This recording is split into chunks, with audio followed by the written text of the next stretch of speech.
الحمدللہ رب العالمین والصلاة والسلام علی سید الانبیاء والمرسلین وعلی آلہ واصحابہ اجمعین۔ حضرات گرامی قدر، خود پسندی ایک ایسی وبا ہے کہ انسان جتنا بھی اعمال کرے خود پسندی اس کے اعمال کو ضائع کر دیتی ہے۔ حضرت عبداللہ بن مسعود رضی اللہ تعالیٰ عنہ فرماتے ہیں کہ نجات بھی دو چیزوں میں ہے اور ہلاکت بھی دو چیزوں میں ہے۔ تقوی اور خلوص نیت میں نجات، مایوسی اور خود پسندی میں ہلاکت ہے۔ حضرت وہب بن منبع رضی اللہ تعالیٰ عنہ فرماتے ہیں گزشتہ قوموں میں ایک آدمی نے 70 سال تک اللہ تبارک و تعالیٰ کی عبادت کی۔ ہفتہ در ہفتہ افطار کرتا، ایک مرتبہ اس نے اللہ تبارک و تعالیٰ کی بارگاہ میں سے کوئی حاجت طلب کی، لیکن اسے اس حاجت سے محروم رکھا گیا۔ وہ اپنے نفس کی طرف متوجہ ہو کر کہنے لگا، اگر تو نے کوئی بلائی کی ہوتی تو تیری حاجت ضرور پوری کر دی جاتی۔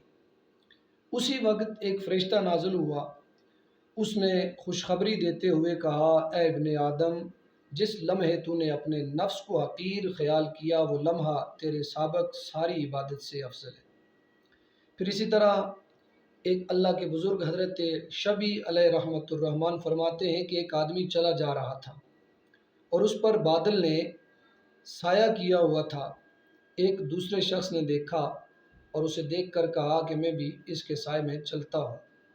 پہلے والا آدمی خود پسندی کا شکار ہو کر کہنے لگا، یہ آدمی میرے سائے میں چلے گا، اور جب دونوں الگ ہونے لگے تو بادل خود پسند شخص سے ہٹ کر اس دوسرے آدمی کے سر پر سایہ کیے ہوئے ہے۔